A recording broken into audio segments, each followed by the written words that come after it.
More pregnant women today are exploring giving birth in the water as a childbirth choice. How widespread is this practice? What are the benefits? And are there any risks associated with waterbirth? Where can women in the United States currently choose this as an option? Joining us today is Barbara Harper, the founder of Waterbirth International and author of Gentle Birth Choices. And today we are exploring waterbirth as an option for your birth. This is Preggy Pals, episode 78. Is that a plus sign? Pink or blue? Hospital or home birth? What type of food should I be eating? I think I just peed myself. I'm pregnant, and I have to exercise? What pregnancy glow? Wait, was that a contraction? Gotta make these pants fit. I've got kinkles. What do you mean there's more than one? You've got the symptoms, and now you've got the support you need for a happy 9 months. This is Preggy Pals, your pregnancy, your way. Welcome to Preggy Pals, broadcasting from the Birth Education Center of San Diego. Preggy Pals is your weekly, online, on-the-go support group for expecting parents and those hoping to become pregnant. I'm your host, Annie Laird. Thanks to all of our loyal listeners who have joined the Preggy Pals Club. Our members get special episodes, bonus content after each new show, plus special giveaways and discounts. You'll also get a free subscription to Pregnancy Magazine. See our website for more information. Another way for you to stay connected is by downloading our free Preggy Pals app, available in the Android and iTunes marketplace. Would you like to participate in our discussions as a panelist, but you don't live in San Diego, or it's just too difficult to get in the studio on a recording day? Become a virtual panelist. Share your tips for new parents and join our conversations from anywhere in the world. See our website, www.preggypals.com, for more details. Well, welcome to everybody joining us today. Let's go around the studio and introduce all the panelists. Let's start off with Stephanie, our producer, who's in here today. Hi, I'm Stephanie. I am 30. I have a 9-month-old little girl at home, and I'm very interested to hear about Waterbirth today. Hi, my name is Chris Harper. I'm 35. I'm a birth doula. I have 4 kids. The first was a planned home water birth, and it turned into a hospital induction. The second and third were hospital birth center births. One was in the water, and my last was a home water birth with a midwife. Hi, I'm Melissa Lang-Lytle. I'm a birth doula and also consider myself a birth activist. I'm 42 years old.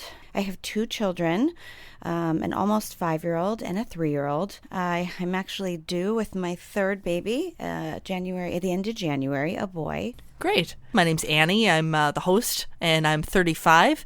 I'm a government contractor by day, and when I'm not pregnant, I'm a birth doula.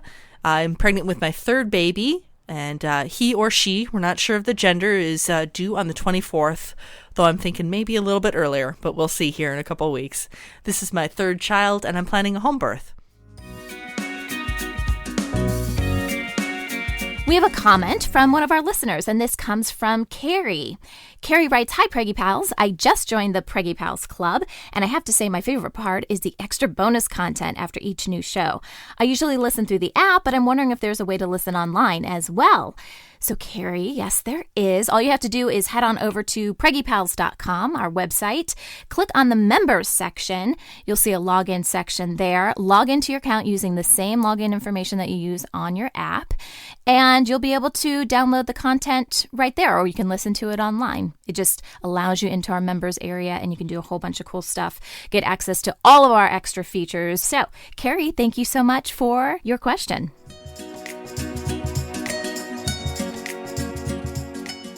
Today on Preggy Pals, we're discussing waterbirth as a childbirth choice. Our expert today is Barbara Harper. Barbara is an internationally recognized expert on waterbirth, a published author, and a childbirth reform activist. She founded Waterbirth International in 1998 with the goal of making waterbirth an available option for all women. During the past 4 decades, Barbara has worked as a pediatric nurse, a childbirth educator, a home birth midwife, a midwifery instructor, and a doula, so she's a very busy lady.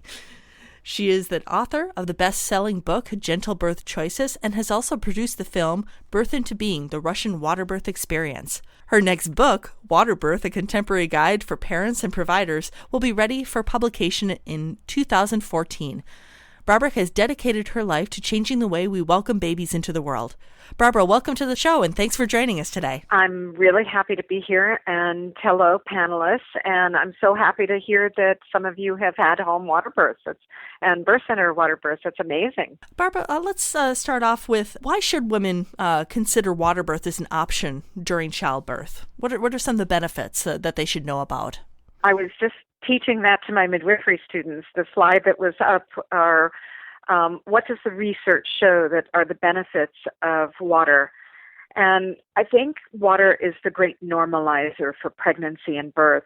In the UK, there's an organization called the National Institute for Health and Clinical Excellence.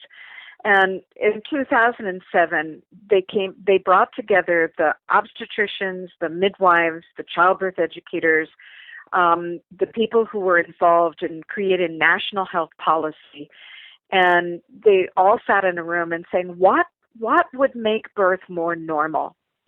And the very first thing that they all agreed on was immersion in water. And there's physiologic effects that happen by being in a warm bath during your birth process. And there's also an emotional component, and there's also a pain relieving component.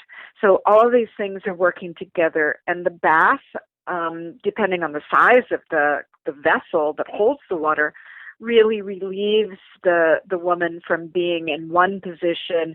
It liberates her so she's able to move and follow the cues that the baby is giving her. And it just really totally makes her more comfortable. Imagine doing the hardest work you'll do in your whole life while soaking in a hot tub. I mean, what can be bad about that? That sounds pretty awesome. Yeah. We go around with our panelists, the ladies that have had water births, with what Barbara is saying as far as pain relief. Or what was the advantage that you found during your water births that you liked about that experience? Well, it was an incredible pain reliever. Just as I was moving through my contractions, to step into a comfortable warm bath just felt soothing and comfortable. I also liked how lightweight I felt, because being pregnant and in active labor, gravity's doing its job. So to be kind of lightweight and feel more free to move around, as Barbara said, just felt really comfortable. And again, the pain relief just allowed me to kind of open up and really concentrate on what the baby was telling me in terms of where I needed to move my body. What she says is so true, because there's a physiologic effect that a deep tub will have for you, and that is to give your body more oxytocin. Your brain actually delivers more oxytocin by being in the water. And if you have more oxytocin, your labor goes faster, and that's what the studies reveal. And it means that you have more pain-relieving endorphins. You not pain-relieving, pleasure-enhancing. I don't like to even mention the word pain in labor. It's the P word, yes. Yeah. It turns pain to pleasure. Mm-hmm. And also the component that you feel safe in the water. It's your space. It's now kind of your own little womb that you're now soaking in. Mm-hmm.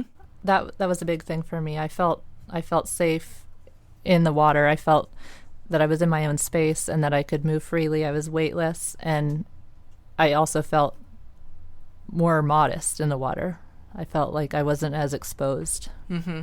As opposed to lying on a bed with your legs wide open and the Everybody janitor comes looking in. Exactly. Right. Just everybody come on in. Yeah, take a look. Yeah.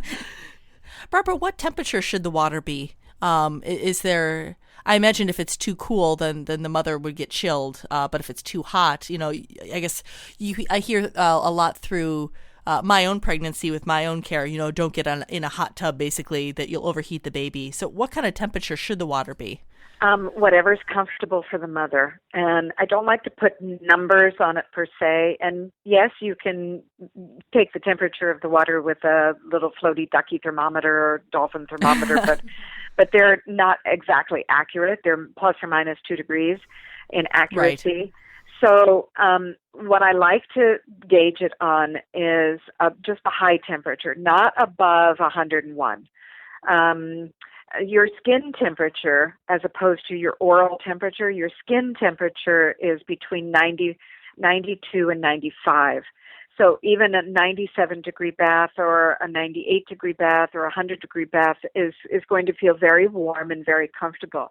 We don't want to have it too high of temperature, like you mentioned. You might get overheated. And you see, we can sweat and deal with, outside temperatures of 100 degrees. You in San Diego have it very nice because it's ideal temperature all year round. Here in Miami, Florida, we get 95 and 100% humidity, and we sweat.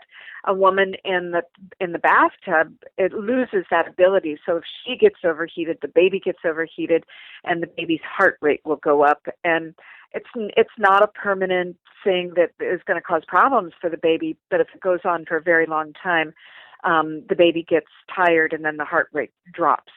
So we want to have her in the water as long as she's comfortable at a temperature that she's comfortable. So, and women, I take women to the Y and swim, or in their private pools. And here in Florida, we get in the ocean and swim during labor. It's not a problem. Absolutely. Okay. Now, when during the labor should the mother enter the water? I know that with my second birth, it seemed to be that when I was still very, very comfortable in labor, my midwives weren't even filling up the tub at that point. Are there issues with getting in too early? Not in my practice. If you called me up in the middle of the night and said that my contractions were consistently increasing in frequency and in length, they were getting longer and stronger, and you wanted some sort of relief, I would say go get into the bathtub. I've had people get into the bathtub early in labor and 3 hours later having a baby. So there was something written that you shouldn't get into a warm bath until you're basically 5 or 6 centimeters dilated. But I would like to take that off the table and not even think about it. Use the bath not to get in and stay there for the rest of your labor, but use the bath in the first 90 minutes of being in immersion. You do have a change in your posterior pituitary, and it does pump out more oxytocin. And at the same time, you have this relaxation effect that's going to cut down the amount of catecholamines in your brain, and so you will relax. But your contraction pattern is going to be more efficient in the tub. And what we saw was these women were just so relaxed, they weren't responding the same way that women respond on the bed. But if you put a waterproof monitor on that woman in the bathtub, it's going to have the very same contraction pattern, if not better, in the tub. It's just that she's not responding to it in the same way. So it appears that she has a slower contraction pattern and more infrequent contractions, but that's not what is happening. So the average time that a woman spends in the tub from the moment she enters to the moment that she has her baby. And she can be in and out. She can be in for half an hour, get out and go to the toilet, or the porcelain self-cleansing birthing stool, as I like to call it. Or she can walk around, or she can go outside and take a walk when she's at home. I've even had women in the hospital. I'll take them for a walk in the hall. We'll go outside, take a walk, come back in, and then get in the bath again. So it's not a place where you have to stay for the whole entire labor, but the average length of time studied when we're comparing women giving birth in water and women giving birth on the bed, I call that surf and turf, and is about 229 minutes as opposed to on the bed for about 339 minutes. So at least an hour more. The bath cuts down the amount of time of labor no matter when you get in. Even if you're 2 centimeters dilated, wouldn't you rather do that than beg for an epidural? Mm-hmm. Well, not like the one is available in my living room anyway. So exactly. No epidurals in the living room. Well, Waterbirth is now available in over 300 U.S. hospitals. That's 10% of all U.S. hospitals. That's great. And it's interesting you mentioned of just like some women maybe get on their mind with a water birth of, like you said, you get in the water and you stay in the water, but that might not be the case. For my last birth, I was in the water and then just at a point, I felt like I needed to get out. had I not transferred to the hospital shortly after then, I probably would have had the baby on the bed. But just that pain relief, as the panelists were saying, that really helped out and helped me progress while I was in the water. And then when I felt like I didn't need to be in there, then that was fine. I could get out. So we have to when I'm teaching the students here, they're baby midwives, and I have to instill upon them is it's not your job to get the baby out. It's your job to set up the environment, to support the mother so that she can listen to her baby, and the mother is the vehicle and the baby is the driver. It's the baby's birth experience. And the mother is allowing the baby to emerge. And the more we can switch that around and look at what can we do to make the woman as comfortable as possible, as safe as possible, as relaxed as possible. And the bath is one way, but also our words and our actions and holding that space for her. So when women graduate from my doula courses, I call them environmentalists instead of doulas, because they set up the environment both mentally, physically, and spiritually for this birth to take place. Barbara, you mentioned a little bit earlier talking about waterproof monitors. Now, with a water birth, how would the midwife or the doctor or the nurse, how would they monitor that baby and make sure that baby's doing well? And by the way, I didn't mention that I've given birth twice in water as well. Once in the hospital, and I don't even want to describe that birth. We don't have all day. But that was my daughter, who's turning 35 next month. And my two boys are 29 and 27, and they were both born at home. And in those days, we didn't have waterproof Dopplers. So if we wanted to listen to the baby, we had to stand up out of the water. And my first water birth, the midwife had checked me. I got into the tub. She was late getting to my house. I labored all day, but I'd gotten into the tub that I built myself. This is 1984, and she checked me. I got in, and then she wanted to listen to heart tones, and she said, "Please stand up," so that she could put her fetoscope on my belly and listen to the heart tones. And the difference between the contraction in the water and when I stood up was so powerful and so strong that I looked at her and I said, "Forget the baby. I don't want to be out of the water." And I sat back down and I said, if you want to listen to him, you're going to have to come in the tub with me. And because I was not going out of that tub not again. One more contraction after that point. Yeah. Yeah. And he was born 15 minutes later. So, and when I got in, I was 7 centimeters dilated, and he was born 15 minutes later. And sometimes it's like a powerful freight train or a lightning bolt that hits your body when the baby expresses their primitive reflexes to go through the pelvis and be born. That's their job. Their brain is wired to do it in a sequence that is logical and follows a pattern. And unfortunately, we interfere with that pattern a lot. But today, we have waterproof Dopplers. I was responsible for bringing the first waterproof Doppler to the U.S. and introducing that. And now we also have waterproof monitors, telemetry monitors in the hospitals, so that doctors, even though the monitor has been proven as only contributing to an increase in cesarean section rates and not necessarily contributing to the safety of birth and babies, but if you listen in according to ACOG standards, every half hour in first stage and every 5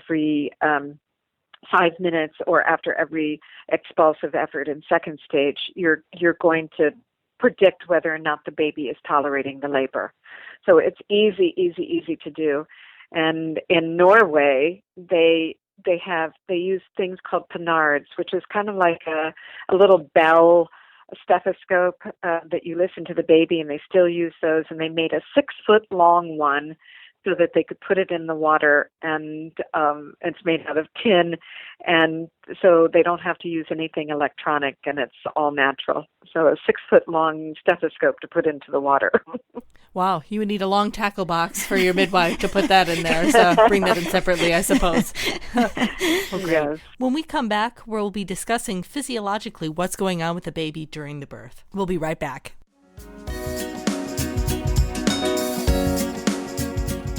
Welcome back. Today we're talking about water birth as an option during your birth with Barbara Harper. Barbara, could you go into a little bit about what physiologically is going on with the baby? I know that there seems to be some concern maybe with hospital birth or trying to bring that into the hospital of, well, I think the biggest question that people unfamiliar with water birth have is, well, what prevents the baby from breathing underwater? Could you go into a little bit what happens physiologically with the baby during the process of birth in a water birth? That used to be the number one question that people would ask me when they'd email me or call me up on the phone. Well, won't the baby take a breath? Or they even use the D word, won't the baby drown? And I say every baby grows in fluid, and when it comes out in fluid, it's still attached to the umbilical cord, and it's getting its oxygen from the placenta. About 48 hours before a normal labor begins, the baby signals from its brain that its lungs are mature, it's ready to be born, it's 41 weeks and 3 days. That's the average for a first-time birth. And by the way, due dates should be called guest dates, and babies are born on their birthdays, not their due dates. But anyway, the baby signals all that. And part of the signal of I'm ready to transition from womb to room. I like that. I'm gonna start using that. Womb to room. That's awesome. Yeah. And it transitions. The place to grow a fetus is the womb. The place to grow a newborn is your chest. And birth is the transition from fetus to newborn. And so the fetus has to get ready to make that transition. It's the most critical period of human existence, is that transition. And the more normal we keep the labor, the easier it is for the baby to transition. And the baby doesn't take a breath inside the womb. Its circulation bypasses the heart. It bypasses the kidney. It bypasses the liver. It bypasses the skin. And all of that is handled by the placenta, this wonderful oxygen tank that is attached to the baby by the umbilical cord. So all of that is working in the womb, and as the baby comes out, its breathing mechanism hasn't come online yet. It's like I tell moms all the time, some babies are PCs and some babies are Macs. When the baby comes up out of the water, some babies go, wah, right away, and other babies take their transition. Those babies that cry right away when they come up out of the water are doing the same thing that the baby on the bed does, but the baby on the bed, its head hangs on the perineum for 2 to 3 minutes before its shoulders are born. The baby that comes out of the water has just gone from inside the womb to now an expanded womb that is a womb with a view. It's the baby's going to act the same way that it did in the womb that it will in the water. And so it blinks its eyes, it moves its muscles, and it starts coming online. And very gently brought up to the surface, its face and makes contact with the atmosphere, the atmospheric pressure, the gravity, and the presence of oxygen and carbon dioxide molecules, and that changes the brain chemistry. And this whole time, the placenta is working. We don't cut the cord. We don't clamp the cord. There's no physiologic reason to do that. As a matter of fact, there's every reason not to clamp the cord. We've got it wrong. And now, finally, science is catching up. And you don't want to clamp or cut the cord until after the placenta has sheared off the wall of the uterus and basically has been born. The baby and the placenta are one unit, and the baby gets 40% of its postpartum blood supply from that placenta, and we do that in water births, and that's how I teach water births to doctors in medical schools, and they go, really? That's what happens? Oh my gosh, that makes so much sense, because the baby needs that oxygenated blood from the placenta in order to make that transition easier for the baby. So the baby cannot physiologically attempt to breathe. It can swallow water, but it's only in the tub for 3 to 5 seconds. And you might see a cord around the neck after it's born, and you just simply lift that off and then gently lift your baby up to the chest, where it should stay for the next 15 or 16 years. I don't know. I'm about 9 months pregnant, and when my 8-year-old tells me to pick her up, I go, "That's nice. Here, sit down next to Mom on the couch and come in for a hug." So, well, you can still cuddle in bed, though. Yeah. And it has to be naked skin to naked skin. Mm-hmm. And people ask me all the time, are water babies special? And yes, they are, because their mothers had education, their mothers had no drugs, their mothers were conscious and had their full complement of the hormones of labor, which are oxytocin, the hormone of love, endorphins, the hormone of pleasure and transcendence, adrenaline or norepinephrine, the hormone of excitement, and then prolactin. As soon as that placenta shears off the wall of the uterus, your prolactin pumps out into your brain, and the presence of the baby on your chest changes your brain chemistry as well as wires your baby's brain chemistry to say that I'm arrived, I'm in the right place, my body is functioning, I made the right decision, I am loved, I am perfect, I am whole, I am unique, I am wonderful.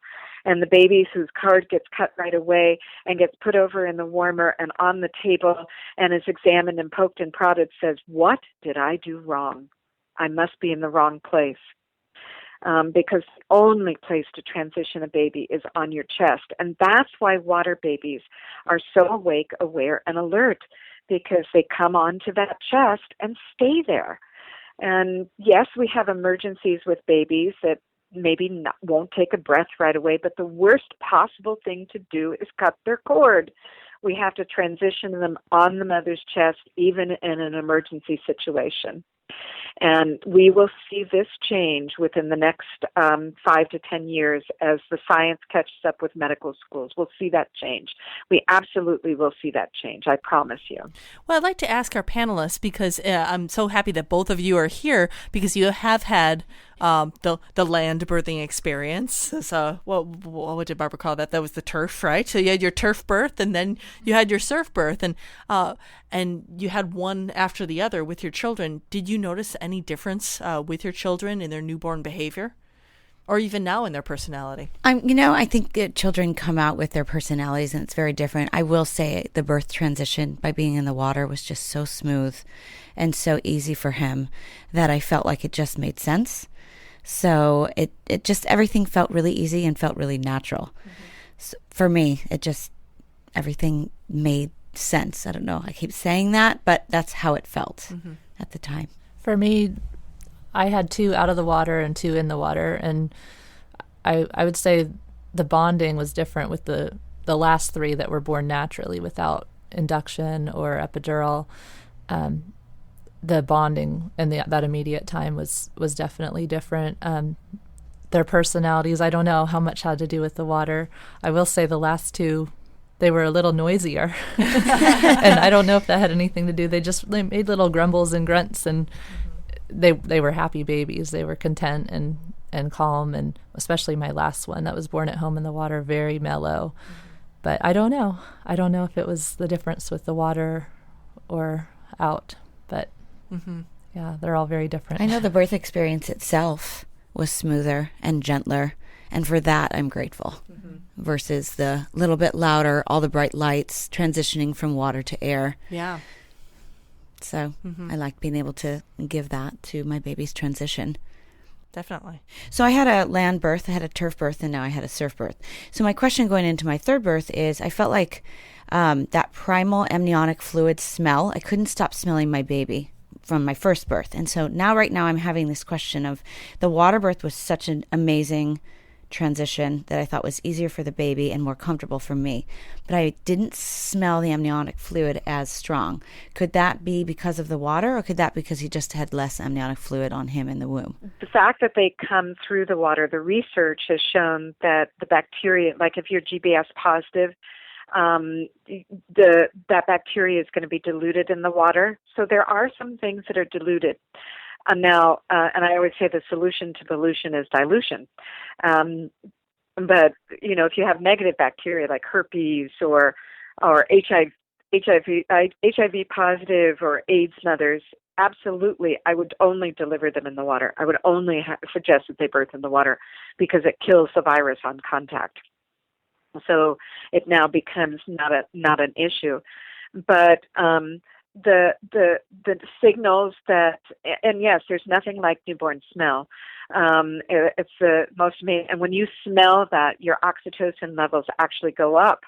So that's why I never put a hat on a baby. Never, ever, ever put a hat on a baby, because the baby's hair has all that amniotic fluid smell in it, and that stays the longest. So take that if you have the opportunity to work with mothers, just tell them the baby doesn't need a hat until it goes out into cold weather. And in San Diego, you certainly don't need a hat. We're one of the only countries that actually puts hats on babies. But I was asked by Marshall Klaus, well, how can the baby find the breast if the amniotic fluid isn't on its hands and that's part of finding the nipple. And in actuality, it's your pheromones that get released, and the baby picks it up from a second olfactory nerve. It's a branch of the olfactory nerve. And those pheromones are released from around your nipple, the areola, from underneath your armpits, from your lymphatic glands, and the baby is going to find that nipple no matter what. Even if you were unconscious, the baby would latch on. And so that part cannot wash off. And so the baby's going to have that instinct to travel north and self-attach to a breast. So yes, you might lose some of it, some of the smell might wash off a little bit, but everything else soaks in. And that's why we don't wash babies at all. I don't wash them except their bums for at least the first 3 or 4 days after birth, because everything needs to soak in. That smell and that vernix, that's all part of the baby's immune system, and we just take that away. Well, thank you, Barbara, for joining us today. My pleasure. For more information about Barbara and her work with Waterbirth, as well as information about any of our panelists, visit the episode page on our website. This conversation continues for members of our Preggy Pals Club. After the show, Barbara will share her experiences with working with hospitals to introduce Waterbirth as an available childbirth choice in those settings. To join our club, visit our website, preggypals.com.